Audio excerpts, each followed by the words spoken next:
नमस्कार सांग मैंने आपण मानु समस्त मो स्टोरी चैनल में स्वागत। चलतु कहानी शुणा कहल बौल किए तो बरर भाग 40 पूर्व भाग जदि शुणी ना जल्दी जल्दी शुणी नियंतु। कहानी शुणी सारी सब्सक्राइब करियो केबे भूलिबेनी सांग माने। बृंदा रूपा कथा शुणी खूब चिंतारे पड़िला। अचानक सेमान कथा केही शुणुथिबार लागिला। पछकु अनेई दुहे आश्चर्य होई गले। पछरे ठिया होइथिला कुंती। ता कानरे मिनी नामटी पड़िछि। से आउ किछि शुणी पारि नथिले भी रूपा मुहरु मिनी पिउसी बोली शुणिछि। से खूब आश्चर्य होई अनेइला रूपा को। एते वर्ष परे एमिति गोटिए निषिद्ध सत्यर सामना से केमिति करिब। मिनीर समबयसी एई कुंती घरर चाकराणी हेले तार सांग थिला कहिले चले।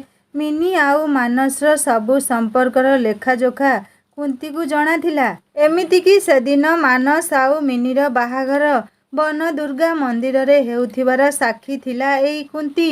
तापरे जहा किछि घटिछि सबुर मुक साक्षी एई कुंती। आजी दीर्घ एते वर्ष परे रूपा मुहरे पुणी मिनी दीदींग नाम काहेकि? कुंती दीदी एमिति अनेइछ कौन पाई आमकु? कौन भूत देखिल कि एई दिन रे तुमे? कुंती द्वंद्वरे पड़िला। से मिनी कथा पचारिबो कि नाही आंकु? नाई जे माँ डाकुछंती खाइबा आस तळकु। जेबे आसिल घरकु एई छातरे अधा समय बसिल। रूपा भाबुथिला हाँ एई जागा मते भल लागे परा। किंतु काहींकि तमे भी भलरे जानिछ ए जागा मो मिनी पिउसीर अभुला स्मृतिर जागा। फरक एतिकी तमे मते कहि पारुन कि मु तमकु भी कहि पारुनी। कौन हैला कुंती दीदी कोउ चिंतारे हजिगल हबे? कुंती एमिति कही पुणी चिंतारे डूबीगला। रूपा को मिनी दीदी कथा किए कहला आउ? मिनी पिउसी बोली कही संबोधन करुथिला रूपा। से ठीक शुणिछि। एते दिन परे खूब विषाद आउ चिंताग्रस्त होई कुंती तळकु आसुथिला। रूपा पुणी पचारला शंभु आसिनी कि घरकु? ता कथा काहेकि पचारुछ? कोउ मुह नहीं आसिबो घरकु से? ता छड़ा से जानिछि तमे जदि ता कथा तम जेजेंकु कहिदेबो ना ताहेले तार की दशा हबो। सेई पाई जानी जानी पढ़ा बाहाना करी आसिलानी घरकु। रूपा मने मने भाबुछि जा होउ से शनि ग्रहर मुह देखियाकु पड़िबनी ए छुट्टी रे आउ। रूपा पचारला बृंदा आउ से बासंतीर खबर कौन? एबे भी से कौन मो जेजेंक सह दारे नारे ताकू जो मेडिसिन मु फोन ने देइछि ना जीवन रे भी से भूली पारिबनी। ए वर्ष ता उपरे देवी आसुछंती बोली जदि नाटक करे ना देखिबो मु कौन करिभी। ना ना सांग किछि कहिबनी गाँ लोके दुखी होई जिबे। वर्ष जाक परा अपेक्षा करिथांती एई अष्टमी दिन को निजर मनोवांछित प्रश्न पचारिबाकु ताकू। काहेकि लोकंक आस्था उपरे आँच आनिब तुमे? जदि लोकंक विश्वास बासंती खुड़ी उपरे माता सवार हुअंती आउ तांक प्रश्नर सठिक उत्तर दियंती तेबे तमे काहेकि बाधा देब? हाँ सांग तमे भी ठीक कहूच। रूपा आउ बृंदा कथा शेष करी तळकु आसिले। आजी सप्तमी पूजार आडंबर चलीछि। माँ बन दुर्गांक मंदिर प्रांगण रे गाँ लोके पूजा देखिबाकु भिड़ लगेइछंती। रूपा बृंदा सह जाई माँ दुर्गांक सप्तमी बेश दर्शन करी आसिला। प्रणाम करी निजर अभिलाष कहिबा संगे संगे मिनी आउ मानस पिउसांक पुनर्मिलनर प्रार्थना मध्य करिला। राति पाहिले अष्टमी पूजा तापरे ता जन्मदिनर पूजा प्रसाद बंटन एमिति केते कौन कार्यक्रम अछि। हेले से बुधु सुनयन बाबू ता जन्मदिन केबे जानती नहीं। मनटा खूब दुखी होईगला रूपार। ता सुनयन बाबू ताकू उइश करिवेनी कि जन्मदिन जे आउ? निज सांगर एमिति मन कष्ट हेउथिबा देखि बृंदा कहिला काहेकि मन एमिति कष्ट करूछ सांग? आरे बेले बेले छोट कथा भी मन को आसेनी। आकाश बाबूंक मन को तम जन्मदिन कथा सेमिति आसीनी। रूपा लुह छल छल आखिरे कहिला केमिति मन को आसीबनी जे? एते परोक्षरे कहिली परा तांको। जन्मदिन जाए कथा नहीं पहुँचैली तथापि से कौन एड़े बुद्धू जानी पारलेनी? ओहो मोर भी केबे तांक सह देखा हेले ना पचारिबी काहेकि मो सांग को कंदाउछंती एमिति। भारी बदमाश लोकटिए तो दया माया बोली कौन जिनिस टिके नाही तांक पाखरे। एमिति बुद्धू किए हुए केबे? रूपा तुरंत कहिला नाई नाई सांग से सेमिति नुहंती जे तांक मनरे तो मो प्रति स्नेहर सागरटिए लहड़ी खाउछि। ହୁଏତ ତାଙ୍କ ମନକୁ ଆସିନି ମୋ ଜନ୍ମଦିନ କଥାଟି। ଆଚ୍ଛା ସାଙ୍ଗ, ସବୁ ବୁଝିଗଲି। ମୁଁ ତ ଜାଣି ଜାଣି କହୁଥିଲି ମୋ ସାଙ୍ଗର ପ୍ରତିକ୍ରିୟା ଦେଖିବାକୁ। ଚାଲ, ଆଉ ମନ ଦୁଃଖ କରନି। ଏଇଠୁ ଗଲେ ଭଲ କରି ତାଙ୍କ ହିସାବ ନେବ, ବୁଝିଲ? ଜମା ଛାଡ଼ିବନି ତାଙ୍କୁ କହୁଛି। ରୂପା ମୁହଁ ଶୁଖେଇ କହିଲା, କ'ଣ ହିସାବ କରିବି ତାଙ୍କର? ସେ ଏମିତି ହସ ଚେନାଏ ମୁହଁରେ ଖେଳେଇ ବୁଝେଇ ଦେବେ ଯେ ମୁଁ ତ ସବୁ ରାଗ ଅଭିମାନ କୁଆଡ଼େ ଭୁଲିଯିବି। ଆଉ ତାଙ୍କୁ ଗାଳି କରିବି ନା ଛେନାଗୁଡ଼? ସତରେ ସେ କ'ଣ ଏଡ଼ିକି ବଡ଼ ଯାଦୁଗରଟିଏ? ରୂପା ହସି ଦେଇ କହିଲା, ଭାବୁନ ତମ ସାଙ୍ଗକୁ ଯିଏ ଭୁଲେଇ ଦେଲା, ଆଉ ସେ କେମିତିକା ଯାଦୁଗର ହୋଇନଥିବ। ଦୁଇ ସାଙ୍ଗ ହସି ଉଠିଲେ ଏଥର। ଆଜି ମହାଷ୍ଟମୀ। ପ୍ରହରାଜପୁର ତଥା ଦିବ୍ୟବାବୁଙ୍କ ହବେଲି ଡାକ ବଜାରେ କମ୍ପି ଉଠୁଛି। ଦୁର୍ଗାଷ୍ଟମୀର ଚଣ୍ଡୀପାଠ ଚାଲିଛି। ସମଗ୍ର ଅଞ୍ଚଳ ମାଇକରେ ଏଇ ଚଣ୍ଡୀପାଠ ଶୁଣି ନିସ୍ତରିଲି ହେଉଛି। ଆଜି ରୂପାର ଜନ୍ମଦିନ। ଦିବ୍ୟବାବୁ ଜେଜେମା ହୀରାମଣି ଦେବୀ ଖୁବ୍ କର୍ମ ତତ୍ପର। ଜେଜେମା ରୂପା ପାଇଁ ଖୁବ୍ ସୁନ୍ଦର ଦାମୀ ଶାଢ଼ୀ ଆଉ ଗହଣା ଆଣି ରଖିଛନ୍ତି। ସେ ତାର ସାଙ୍ଗ ବୃନ୍ଦାକୁ ଦେଇ କହିଲେ, ବୃନ୍ଦା, ମୋ ମା'କୁ ପୁରା ଆଜି ଠାକୁରାଣୀ ପରି ସଜେଇ ଦେବୁଲୋ। ହଁ ହଁ ଜେଜେମା, ତମେ ଏବେ ଦେଖ ମୁଁ କ'ଣ କରୁଛି। କେମିତି ରୂପା ଆଜି ମା ପାର୍ବତୀଙ୍କ ପରି ଦିଶିବ ଏ ଶାଢ଼ୀରେ। ରୂପାକୁ ବୃନ୍ଦା ପୁରାପୁରି କଣ୍ଢେଇଟିଏ ପରି ସଜେଇ ଦେଲା ଯେ ଦେଖିଲେ ଆଖି ଲାଖିଯିବ। ଜନ୍ମଦିନର ଅନେକ ଅନେକ ଶୁଭେଚ୍ଛା ସାଙ୍ଗ। ବୁଝିଲ ସାଙ୍ଗ, କ'ଣ ଦିଶୁଛ ଆଜି ତମେ ଖାଲି? ଥରେ ଏଇ ବେଶରେ ସେ ଯଦି ତମକୁ ଦେଖନ୍ତେ ନା। ରୂପା ମୁହଁ ଶୁଖେଇ କହିଲା, ଧନ୍ୟବାଦ ସାଙ୍ଗ। ସେ କାହିଁକି ଏଠିକି ଆସିବେ? ଏମିତିରେ ତାଙ୍କୁ କୋଉ ଜଣା ଆଜି ତାଙ୍କ ସୁନାର ଜନ୍ମଦିନ ବୋଲି? ଧନ୍ୟବାଦ ପୁଣି ଏମିତି ଶୁଖିଲା। ମା ବନ ଦୁର୍ଗାଙ୍କ ମନ୍ଦିରରେ ରୂପାର ଜନ୍ମଦିନ ପୂଜା ଖୁବ୍ ଧୁମ୍ଧାମ୍ରେ ଚାଲିଛି। ହେଲେ ତା ମନରେ ସୁଖ ନାହିଁ। ଯିଏ ଏଇଠିକୁ ଆସିବା ସମ୍ଭବ ନୁହଁ, ତା ଆଖି କାହିଁକି ତାଙ୍କୁ ଖୋଜୁଛି କେଜାଣି? ଏ ମନ ବି ଖୁବ୍ ଅଝଟ ଅବୁଝା। ଯାହା ସମ୍ଭବ ନୁହଁ ସେ ସ୍ୱପ୍ନ ଦେଖିବ, ଯାହା ମିଳିବନି ତାକୁ ଆଶା କରିବ। ଯେମିତି ଏବେ ରୂପା ଗହଳି ଭିତରେ ଖୋଜୁଛି ଅବୁଝା ମନଟି ତାର ସୁନୟନ ବାବୁଙ୍କୁ। ରୂପା ସବୁ ଚିନ୍ତା ଛାଡ଼ି ଗଭୀର ଭକ୍ତିରେ ହାତ ଯୋଡ଼ିଲା ମା'ଙ୍କ ପାଦରେ। ଜନ୍ମଦିନ ପୂଜା ସରିଲା। ରୂପା ନିଜ ହାତରେ ସମସ୍ତଙ୍କୁ ପ୍ରସାଦ ଦିଏ। ତାପରେ ଗାଁ ଲୋକଙ୍କ ପାଇଁ ଖାଇବାର ବ୍ୟବସ୍ଥା ସବୁ ବର୍ଷ ପରି ହୋଇଛି। ରାଜେଶ୍ୱରୀ ଦେବୀ ଆଉ ଅନ୍ୟମାନେ ପୂଜା ପରେ ହବେଲିକୁ ଚାଲିଗଲେଣି। ବୃନ୍ଦା ରୂପାକୁ ପ୍ରସାଦ ବାଣ୍ଟିବାରେ ସାହାଯ୍ୟ କରେ। ଠିକ୍ ଅଛି ଜେଜେମା, ତମେ ଯାଅ, ଆମେ ପ୍ରସାଦ ଦେଇ ଆସୁଛୁ। ବୃନ୍ଦା ପ୍ରସାଦ ମାଣ୍ଡିଆଟି ଧରି ସାଙ୍ଗରେ ଚାଲିଛି, ଆଉ ରୂପା ସମସ୍ତଙ୍କ ହାତରେ ପ୍ରସାଦ ଦେଇ ଦେଇ ଚାଲିଛି। ଶେଷରେ ଜଣକ ହାତରେ ଲଡୁଟିଏ ରଖି ତାଙ୍କ ମୁହଁକୁ ଯେମିତି ଚାହିଁ ଦେଇଛି, ରୂପା ଆଖିରୁ ଖୁସିର ଦୁଇଧାର ବହିଗଲା ଲୁହ। ହସ ହସ ମୁହଁରେ ତାଙ୍କୁ ଚାହିଁଥିଲେ ଆକାଶ ବାବୁ। ରୂପା ସେଇ ମୁହୂର୍ତ୍ତରେ ନିଜର ଖୁସି ପ୍ରକାଶ କରିବ ଜାଣିପାରୁ ନଥିଲା। ମନ୍ଦିର ପ୍ରାଙ୍ଗଣରୁ ସମସ୍ତେ ପ୍ରସାଦ ନେଇ ଖାଇବା ଟେଣ୍ଟ ଭିତରକୁ ଚାଲିଗଲେଣି। ରୂପା କିଛି କହିବା ଆଗରୁ ଆକାଶ ବାବୁ ତାଙ୍କ ହାତରେ ଥିବା ପ୍ରସାଦ ଲଡୁରୁ ଅଧା ଭାଙ୍ଗି ରୂପା ପାଟିରେ ଖୁଆଇ ଦେଇ କହିଲେ, ମୋ ସୁନାକୁ ତା ଜନ୍ମଦିନରେ ଅନେକ ଅନେକ ଶୁଭେଚ୍ଛା ଆଉ ଶୁଭକାମନା। ମା ବନଦୁର୍ଗାଙ୍କ କୃପାରୁ ମୋ ସୁନା ଖୁବ୍ ଖୁସିରେ ରହୁ। ଆଉ ସୁନା ଶାଢ଼ୀରେ ଏତେ ସୁନ୍ଦର ଦିଶେ ବୋଲି ଜାଣି ଆଗରୁ ନଥିଲି ମୁଁ। ହାପି ବାର୍ଥଡେ ସୁନା। ରୂପାର ରୂପରେ ମୋହିତ ହୋଇ ସେ ଅନେଇ ରହିଥିଲେ ତାକୁ। ସତରେ ରୂପା ସ୍ୱର୍ଗର ଅପ୍ସରୀଠୁ ବି ଅଧିକ ରୂପରେ ସୁନ୍ଦର। ରୂପା ଆଖିରୁ ଦୁଇ ଟୋପା ଖୁସିର ଲୁହ ଝରି ପଡ଼ିଲା। ଆକାଶ ବାବୁ କହିଲେ, ଦେଖୁଛ ବୃନ୍ଦା, ତମ ସାଙ୍ଗର କଥା। କେତେ ଦିନ ହେଲାଣି ମନ ଭିତରେ କେତେ ଅଭିଯୋଗ, କେତେ ଅଭିମାନ ଥିଲା। ମୋ ଜନ୍ମଦିନ କେବେ ପଚାରିଲେନି। ତାଙ୍କୁ ତ ଜଣା ହିଁ ନାହିଁ କେବେ ବୋଲି। କେଡ଼େ ବଦମାସ ବୁଦ୍ଦୁ ଲୋକ।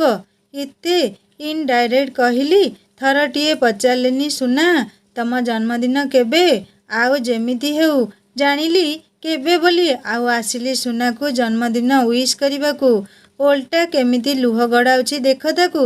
ରୂପା ତୁରନ୍ତ ଖୁସି ହୋଇ ନିଜର ଲୁହ ପୋଛି କହିଲା, ତମେ ଜାଣିଥିଲ ମୋ ଜନ୍ମଦିନ କେବେ ବୋଲି? ଆରେ ପାଗିଳି ମୋର, ତମ ଜନ୍ମଦିନ କେବେ ମୁଁ ଜାଣିବିନି ପୁଣି?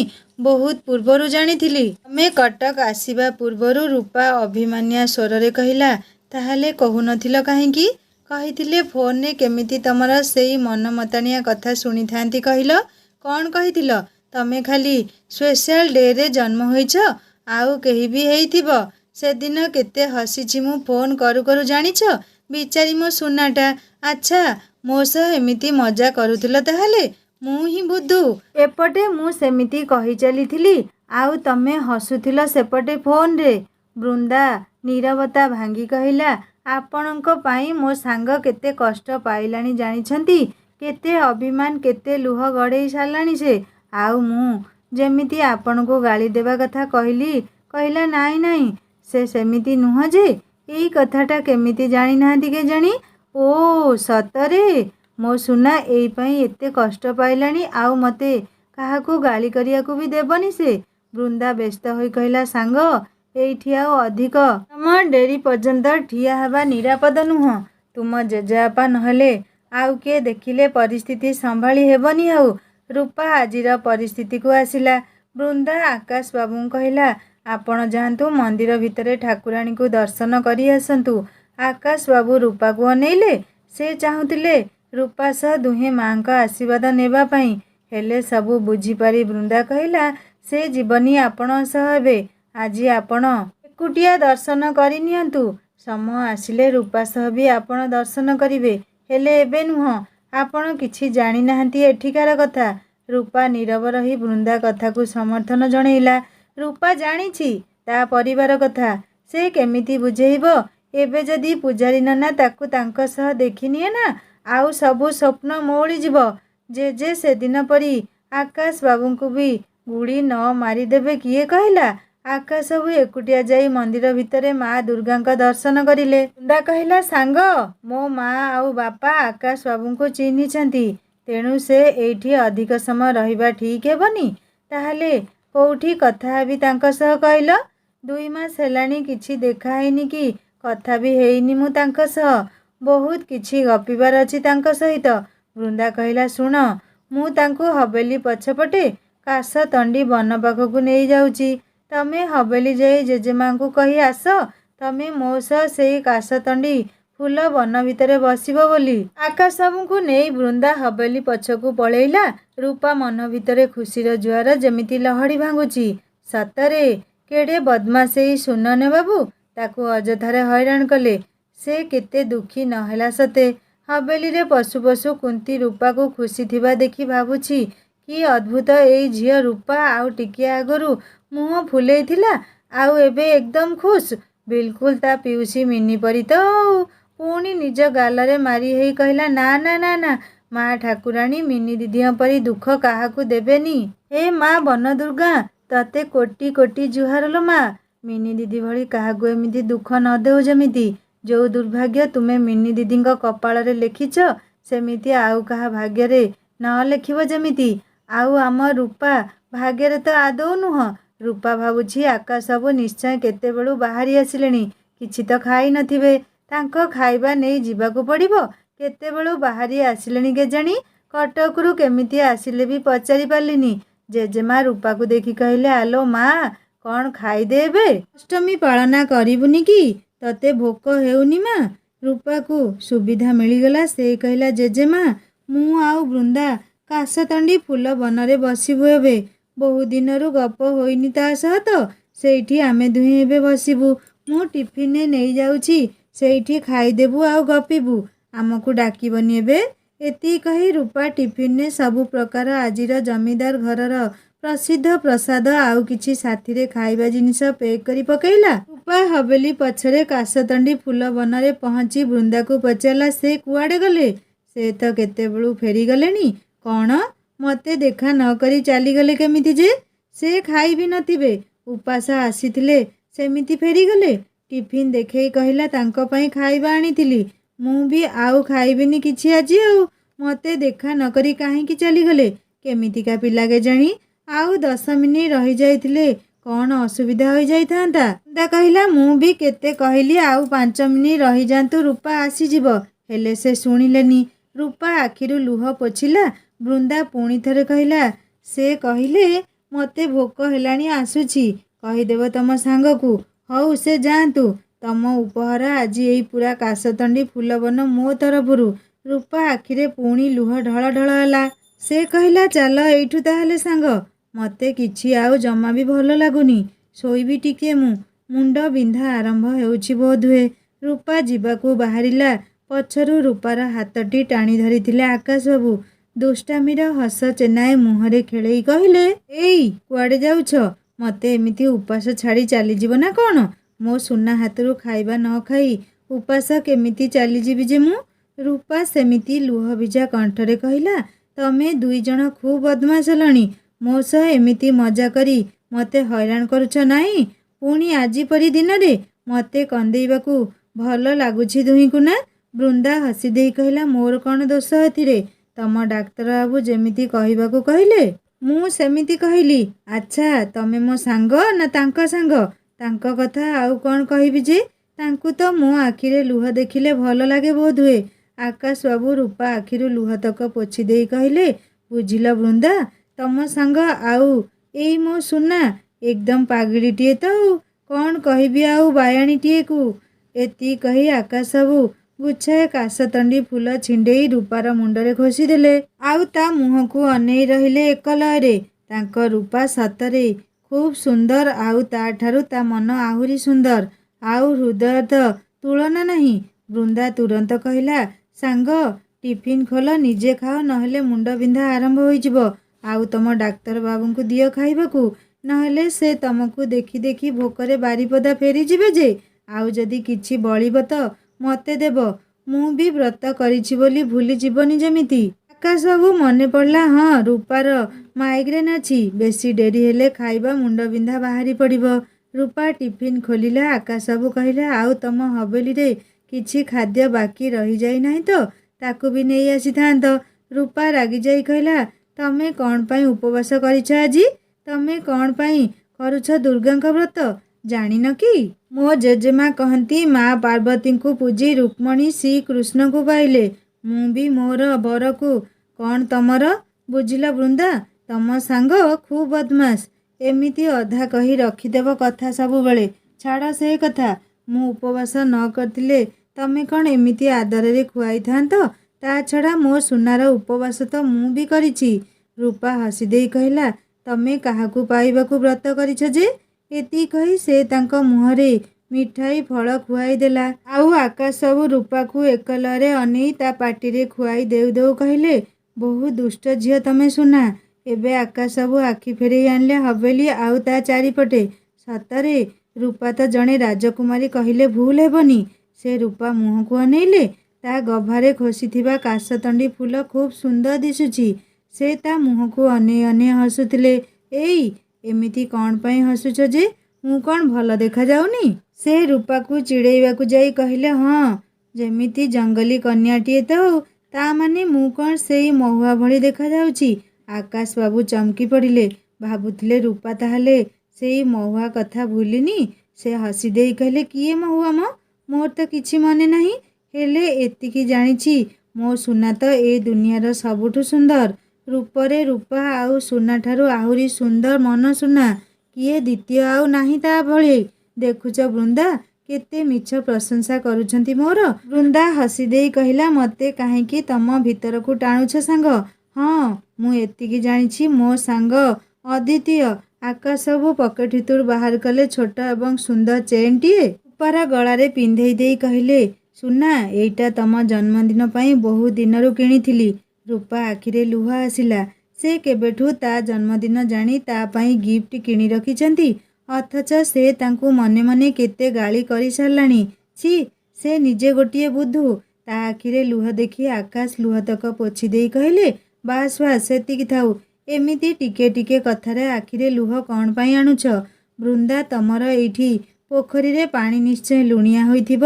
ରୂପା ରାଗିଯାଇ ତାଙ୍କ ହାତ ଧରି ଟିକିଏ ମୋଡ଼ି ଦେଇ କହିଲା, ବହୁତ ବଦମାସ ତମେ। ଏମିତି କ'ଣ କହୁଛ ଯେ? ତମେ କେମିତି ଆସିଲ ଆମ ଗାଁକୁ? ଆଗରୁ ତ କେବେ ଆସିନ।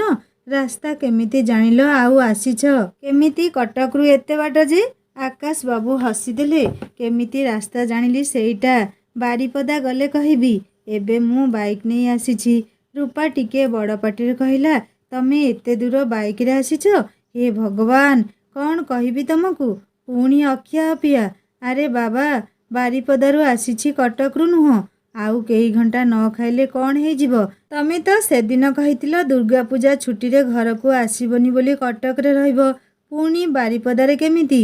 ଆକାଶ ବାବୁ କହିଲେ, ବୃନ୍ଦା ଦେଖ ନା ତମ ସାଙ୍ଗ କେମିତି ମୋ କ୍ଲାସ୍ ନେଉଛି। ଆସିଲି ବୋଲି କେତେ କ'ଣ ପ୍ରଶ୍ନ ପଚାରୁଛି ମୋତେ ସେ। ନ ଆସିଥିଲେ କ'ଣ ଭଲ ହୋଇଥାନ୍ତା? ରୂପା ସଙ୍ଗେ ସଙ୍ଗେ ତାଙ୍କ ଦୁଇ ହାତକୁ ନିଜ ହାତ ଭିତରେ ରଖି କେବଳ ନା ନା ବୋଲି ଇସାରା କରି ମୁଣ୍ଡ ହଲେଇଲା, ଯାହାର ଅର୍ଥ ଥିଲା ତମେ ଆସିଲେ ସବୁଠୁ ଖୁସି ଏ ହୃଦୟ ଆଉ ମନ ହୁଏ। ସବୁ କିଛି ଖୁବ୍ ଭଲ ଲାଗେ, କିନ୍ତୁ ତା'ଠାରୁ ବେଶୀ ଜରୁରୀ ତୁମ ସୁରକ୍ଷା ନା ନାହିଁ? ଏବେ ବୃନ୍ଦା ଉଠିପଡ଼ି ଅନେଇଲା ହବେଲି ଆଡ଼କୁ। କିଏ ଆସୁ ତ ନାହାନ୍ତି। କାରଣ କାହା ନଜରରେ ଆକାଶ ବାବୁ ପଡ଼ିଲା ଆଉ ରକ୍ଷା ନାହିଁ। ରୂପାର ଜେଜେ ଯେମିତି ଲୋକ, 4 ଦିନରେ କୋଉ ଜମିଦାର ଘର ପୁଅ କି ନାତି ଠିକ୍ କରି ରୂପାର ବାହାଘର କରିଦେବେ। କେହି ଆସୁନଥିଲେ ହବେଲି ଆଡ଼ୁ। ଆକାଶ ବାବୁ ରୂପାକୁ ଅନେଇ ଟିକିଏ ହସି ଦେଇ କହିଲେ, ରୂପା ତମ ପାଇଁ ଗୋଟିଏ ସରପ୍ରାଇଜ୍ ଅଛି। No note again. ଏବେ କୁହ କ'ଣ ସରପ୍ରାଇଜ୍? ଆରେ ସାଙ୍ଗ, ସରପ୍ରାଇଜ୍ରେ ଯୋଉ ଆନନ୍ଦ କହିଦେଲେ କ'ଣ ଆଉ ମିଳିବ ସେତିକି? ଅପେକ୍ଷା କର ଟିକେ, କହିଲା ବୃନ୍ଦା। ଆକାଶ ବାବୁ ରୂପାର ଗାଲ ଆଉଁସେଇ ଦେଇ କହିଲେ, ଏଇଠୁ ଫେରିଲେ ବାରିପଦାରେ ସରପ୍ରାଇଜ୍ଟା ମିଳିଯିବ। ଆଉ ସବୁଠୁ ଖୁସି ମୋ ସୁନା ହେବ। ସେଇ ଖୁସିଟା ଦେଖିବାକୁ ଚାହେଁ ମୋ ସୁନା ଆଖିରେ ମୁଁ। ଆଉ କେଇଟା ଦିନ କଥା ତ। ରୂପା ମୁହଁ ଶୁଖେଇ କହିଲା, ହଉ ଠିକ୍ ଅଛି। ଆକାଶ ବାବୁ ଏଥର ଯିବା ପାଇଁ ଉଠି ଠିଆ ହେଲେ। ଯିବାବେଳେ କ'ଣ ଏମିତି ମୁହଁ ଶୁଖେଇବ ରୂପା? ଟିକିଏ ହସିଦେଲେ କ'ଣ ଅସୁବିଧା ଅଛି? ବସିଥିବା ଜାଗାରୁ ଉଠି ଠିଆ ହେଲା ରୂପା। କହିଲା, ଏତେ ଜଲ୍ଦି ଚାଲିଯିବ? ସାଙ୍ଗ, ଯିବାକୁ ଦିଅ ତାଙ୍କୁ। ଏଇଟା ତମ ହବେଲିର ପଛପଟ। ବାକି ସବୁ ତମେ ଜାଣିଛ ତ। ଅଚାନକ ହବେଲି ଆଡ଼ୁ କେହି ଆସୁଥିବାର ଦେଖି ବୃନ୍ଦା କହିଲା, ତମ ଜେଜେ ଏଇଆଡ଼େ ଆସୁଛନ୍ତି। କ'ଣ କହିଲ? ଜେଜେବାପା ଆସୁଛନ୍ତି ପୁଣି ଏଇଆଡ଼େ? ରୂପାର ଦେହ ଗୋଟା ପଣେ କଦଳୀ ପତ୍ର ପରି ଥରିବାକୁ ଲାଗିଲା ଏବେ। ଆକାଶ ବାବୁ କହିଲେ, ଏଇ ଏମିତି କ'ଣ ଡରୁଛ? ଜେଜେ ଆସୁଛନ୍ତି ନା? କି ରାକ୍ଷସ କି ଆଉ କ'ଣ ଭୟାନକ ଜୀବଜନ୍ତୁ? ରୂପା ଭାବୁଥିଲା ତମକୁ କେମିତି ବୁଝେଇବି ଯେ ସେ ତା'ଠାରୁ ବି ଭୟଙ୍କର, ଆହୁରି ନିଷ୍ଠୁର। ରୂପାର ସେଇ କେଇଟି ମୁହୂର୍ତ୍ତରେ ମାନସ ପିଉସାଙ୍କୁ ଗୁଳି କରିଥିବାର ଦୃଶ୍ୟ ଆଖି ଆଗରେ ନାଚିଗଲା। ସେ କହିଲା, ବୃନ୍ଦା ତମେ ଚିନ୍ତା କରନି ସାଙ୍ଗ, ମୁଁ ଅଛି ପାଖରେ ପରା। ବୃନ୍ଦା ତୁରନ୍ତ ଆକାଶ ବାବୁଙ୍କ ହାତ ଧରି ପଛ ରାସ୍ତାରେ ନେଇ ଯାଉ ଯାଉ କହିଲା, ସାଙ୍ଗ ବାକି ତମେ ସବୁ ସମ୍ଭାଳି ନେବ। ମୁଁ ତମ ବାବୁଙ୍କୁ ତାଙ୍କ ବାଇ ପାଖରେ ପହଞ୍ଚେଇ ଆସୁଛି। ଯାହା ପଚାରିବେ ଭୟ ନକରି ଉତ୍ତର ଦେବ। ଆସୁଛି ଏବେ। ବୃନ୍ଦା ଆଉ ଆକାଶ ବାବୁଙ୍କ ଯିବା ରାସ୍ତାକୁ ଖୁବ୍ ଆକୁଳ ଆଖିରେ ଚାହିଁ ରହିଥିଲା ରୂପା। ଆଖିରୁ ଅଦୃଶ୍ୟ ହୋଇଗଲେଣି ସେମାନେ। ଆରେ ମା, ଏଇ ଖରାରେ ଏଇ କାଶବଣରେ କ'ଣ କରୁଛୁ ଏକୁଟିଆ ତୁ? ରୂପା ତୁରନ୍ତ ନିଜର ସବୁ ଭାବନାକୁ ଲୁଚେଇ କହିଲା, ଜେଜେ ମୋତେ ଏଇ କାଶଫୁଲ ଖୁବ୍ ଭଲ ଲାଗେ ତ। ବୃନ୍ଦା ବି ଅଛି ମୋ ସହ। ସେ ହବେଲି ଯାଇଛି ପାଣି ଆଣିବାକୁ। ଟିଫିନ୍ ଆଣିଲି। ଖାଇସାରି ଶୋଷ ହେଉଛି, ପାଣି ଆଣିବାକୁ ଭୁଲିଗଲୁ ତ। ଆଚ୍ଛା, ଆର ବର୍ଷକୁ ଏଇ କାଶ ବଣରେ ଗୋଟିଏ ଛୋଟ ଘର ତୋଳେଇ ଦେବି ତୋ ପାଇଁ। ମୋ ମା ଏଇଠି ବସି ଫୁଲ ଦେଖିବ ଆଉ ମୁଣ୍ଡରେ ବି ଖୋସିବ। ରୂପା ନିଜ ମୁଣ୍ଡରେ ହାତ ମାରିଲା। ଆକାଶ ବାବୁ ତା ମୁଣ୍ଡରେ ଖୋସିଥିବା କାଶଫୁଲ ଚଅଁର ପବନରେ ଏବେ ବି ଉଡ଼ୁଛି। ଆଚ୍ଛା ଜେଜେ ତା ମୁଣ୍ଡରେ କାଶଫୁଲ ଦେଖି ଏମିତି କହୁଛନ୍ତି? ସେ ଭିତରେ ଭିତରେ ଯେମିତି ଜେଜେଙ୍କୁ କହୁଥିଲା, ହଁ ଜେଜେ, ଏଇ ଫୁଲ ଯେମିତି ପ୍ରିୟ ଆଉ ମୋ ଜୁଡ଼ାରେ ଖୋସିଥିବା ମଣିଷ ଜଣକ ମୋ ପ୍ରାଣଠୁ ବି ଅଧିକ ପ୍ରିୟ। ହେଲେ ତମେ ସେସବୁ ବୁଝିପାରିବନି ଜେଜେ। ହଉ ହଉ ମା, ଶୀଘ୍ର ଘରକୁ ପଳେଇ ଆସିବ। ଜେଜେମା ବ୍ୟସ୍ତ ହବ। ଜେଜେ ଚାଲିଗଲେଣି। ରୂପା ମୁଣ୍ଡରୁ କାଶଫୁଲ ଗୁଚ୍ଛଟି ବାହାର କରି ଆଣି ନିଜ ମୁହଁରେ ବୁଲେଇ ଆଣିଲା। ଯେମିତି ଆକାଶ ବାବୁଙ୍କୁ ସେ ଅନୁଭବ କରୁଥିଲା। ସେ ଯେମିତି କହୁଥିଲେ, ଆହା ମୋ ସୁନାଟା। ବୃନ୍ଦା ଆକାଶ ବାବୁଙ୍କୁ ପଛ ରାସ୍ତାରେ ନେଇ ତାଙ୍କ ବାଇକ୍ ପାଖରେ ପହଞ୍ଚେଇ କହିଲା, ଆପଣ ଏବେ ଏଇଠୁ ଚାଲିଯାଆନ୍ତୁ ବାବୁ। କେହି ଦେଖିଲେ ଖୁବ୍ ଅସୁବିଧା ହେବ। ସେ ହସି ଦେଇ କହିଲେ, ତାହେଲେ ସୁନା ପାଇଁ ମୋତେ ଯୁଦ୍ଧ କରିବାକୁ ପଡ଼ିବ ନା? କୋଉ ପ୍ରକାର ଯୁଦ୍ଧ ତାହେଲେ କୁହ? ମୋତେ ଆଜିଠୁ ପ୍ରସ୍ତୁତ କରିବାକୁ ପଡ଼ିବ। ବୃନ୍ଦା ହସି ଦେଇ କହିଲା, ସମୟ କହିବ ଆପଣ ସୁନା ପାଇଁ ଯୁଦ୍ଧ କରୁଛନ୍ତି କି ଆଉ କିଛି। କି ତା'ଠାରୁ ଆହୁରି ଅଧିକ କଷ୍ଟ ପରୀକ୍ଷାର ସମ୍ମୁଖୀନ ହେବାକୁ ପଡ଼ିବ ଆପଣଙ୍କୁ। କିନ୍ତୁ ରାସ୍ତା ସହଜ ନୁହଁ। କଣ୍ଟକିତ ରାସ୍ତା ପରା। ଗୋଡ଼ ରକ୍ତାକ୍ତ ହେବାର ସମ୍ଭାବନା ଅଛି। ଆକାଶ ବାବୁ ହସି ଦେଇ କହିଲେ, ମୋ ସୁନା ପାଇଁ ସବୁ କଷ୍ଟ ମଞ୍ଜୁର। ସବୁ ପାଇଁ ମୁଁ ପ୍ରସ୍ତୁତ ଅଛି। ହଉ ବୃନ୍ଦା, ତା ଧ୍ୟାନ ରଖିଥିବ। ହଁ, ଘରେ ପହଞ୍ଚି ହବେଲି ନମ୍ବରରେ ଫୋନ୍ କରିଦେବେ। ନହେଲେ ମୋ ପ୍ରାଣ ଖାଇଦେବ ଆପଣଙ୍କ ସୁନା। କାହିଁକି କହିଲନି ତାଙ୍କୁ କଲ୍ କରିବା ପାଇଁ? କେମିତି ପହଞ୍ଚିଲେ କ'ଣ କଲେ, ନହେଲେ ଆପଣଙ୍କ ଆଗରୁ ସେ ଫୋନ୍ କରି ପକେଇବ। ସେ ଗାଡ଼ି ଷ୍ଟାର୍ଟ କରୁ କରୁ କହିଲେ, ହଉ, ସୁନାର ଫୋନ୍ ପାଇଁ ମୁଁ ଅପେକ୍ଷା କରିବି। ହଁ ଶୁଣ, ତମେ ତାକୁ କିଛି କହିବନି। ସେ ମୋତେ ଧମକେଇ କହିବ ଫୋନ୍ କାହିଁକି କଲନି, କେମିତି ପହଞ୍ଚିଲ ବୋଲି ଚିନ୍ତାରେ ଅଛି ମୁଁ। ମୋତେ କଷ୍ଟ ଦେବାକୁ ଭାରି ଭଲ ଲାଗେ ତମକୁ। ବୁଝିଲ ବୃନ୍ଦା, ତମ ସାଙ୍ଗର ଏଇ ରାଗ, ସ୍ନେହ ଆଉ ଅଭିମାନ ଭରା ଅଭିଯୋଗ ଶୁଣିବାକୁ ଖୁବ୍ ଭଲ ଲାଗେ ମୋତେ। ହଉ ହଉ, ଆପଣ ଭଲରେ ଘରେ ପହଞ୍ଚି ଯାଆନ୍ତୁ। ବୃନ୍ଦା ଆଉ ରୂପା ପୁଣି ଥରେ ହବେଲିରେ ରୂପା ରୁମ୍ରେ ବସି ଆକାଶ ବାବୁଙ୍କ କଥା ଆଲୋଚନା କରୁଥିଲେ। ରୂପା ମନ ଖୁବ୍ ଉଦାସ ହୋଇଗଲା। ଆକାଶ ବାବୁଙ୍କ ଉପସ୍ଥିତି ଯେମିତି ସମଗ୍ର ପ୍ରହରାଜପୁର ଗାଁକୁ ସୁଗନ୍ଧମୟ କରିଦେଇଥିଲା, ଆଉ ଗଲାବେଳେ ଯେମିତି ସବୁ ଖୁସି ସାଙ୍ଗରେ ନେଇଗଲେ। ରୂପା ପଚାରିଲା, ସାଙ୍ଗ, ଘରେ ପହଞ୍ଚି ଫୋନ୍ କରିବାକୁ କହିଛ କି ନାହିଁ? ଆରେ ସାଙ୍ଗ, ଏଇ ପାଇଁ ଏତେ ଚିନ୍ତା? ତାଙ୍କ ଘର ନମ୍ବର ତ ତମେ ଜାଣିଛ, ନିଜେ କଲ୍ କରିଦେବ। ଠିକ୍ କହିଛ ସାଙ୍ଗ, ରାତିରେ ତାଙ୍କ ଘରକୁ ରିଂ କରିଦେବି। ହଁ, ଯଦି ସାର୍ କି ଆଣ୍ଟି ଉଠେଇଲେ ନା, ବୃନ୍ଦା ମଜା କରି କହିଲା, କହିଦେବ ମୁଁ ଆପଣଙ୍କ ବୋହୂ କହୁଛି। ବୃନ୍ଦା, ତମେ ବିନା ରାତି 10ଟା ବାଜିଲାଣି। ଯିଏ ଯାହାର ଶୋଇଲେଣି। ରୂପା ଅପେକ୍ଷା କରିଛି ଆକାଶ ବାବୁଙ୍କ ଫୋନ୍କୁ। ହେଲେ ସେ ମହାଶୟ ଜାଣି ଜାଣି ରୂପା ଠାରୁ କଲ୍କୁ ଚାହିଁ ବସିଛନ୍ତି। ଶେଷରେ ରୂପା ରିଂ କଲା ତାଙ୍କ ଘରକୁ। ଯେମିତି ସେପାଖୁ ଆକାଶ ବାବୁ ହେଲୋ ବୋଲି କହିଛନ୍ତି। ରୂପାର ରାଗ, ଅଭିମାନ ଆଉ କିଏ ଦେଖେ? ମୁଁ ଏଇଠି ବ୍ୟସ୍ତ ହେଉଥିବି ବୋଲି ତମକୁ ଜଣା ନାହିଁ ନା? କେତେବେଳେ ପହଞ୍ଚିଲ ବୋଲି ଭାଳି ହେଉଥିବି ବୋଲି କ'ଣ ଜାଣିନ? ଫୋନ୍ କରି ଗୋଟିଏ ଲାଇନ୍ କହିଦେଇଥିଲେ କ'ଣ ବହୁତ ପଇସା ପଡ଼ିଥାନ୍ତା? ହଉ, ମୁଁ ରଖୁଛି ଫୋନ୍। ଆକାଶ ବାବୁ ରୂପାର ଏଇ ଅଭିମାନ ଭରା କଥା ଶୁଣିବା ପାଇଁ ତ ଏଯାଏଁ ଫୋନ୍ କରିନାହାନ୍ତି। ସେ କହିଲେ, ଏ ସୁନା, ପ୍ଲିଜ୍ ଫୋନ୍ ରଖନି, କାନ ଧରି ଭୁଲ ମାଗୁଛି ମୁଁ। ରୂପା ଟିକେ ନରମ ହୋଇ କହିଲା, ମୋତେ କୋଉ ଦିଶୁଛି ତମେ କାନ ଧରିଛ କି ନାହିଁ? ହଉ, ବାରିପଦା ଆସିଲେ ତମ ଆଗରେ କାନ ଧରିନେବି। ଏଥର ରାଗ ଶାନ୍ତ କର। ଭଲରେ ଘରେ ପହଞ୍ଚି ଯାଇଥିଲି ମୁଁ। ବ୍ୟସ୍ତ କ'ଣ ପାଇଁ ହେଉଛ? ମୁଁ ବାରିପଦା ଗଲାବେଳକୁ ତମେ କଟକ ଫେରି ଯାଇଥିବ। ଆଉ କାନ କେମିତି ଧରିବ ମୋ ଆଗରେ? ଆଜିକାଲି ମୋତେ ବହୁତ ଠକେଇବା ଶିଖିଗଲଣି ତମେ। ଆକାଶ ବାବୁ ହସିଦେଲେ ଖୁବ୍ ଖୁସିରେ। କହିଲେ, ହଉ, ଆସ ବାରିପଦା, ଦେଖିବା ମିଛ କହୁଛି କି ସତ। ରୂପା ଭାବୁଛି କେମିତିକା ପିଲା କେଜାଣି। ସବୁବେଳେ ମଜା ଆଉ ମଜା।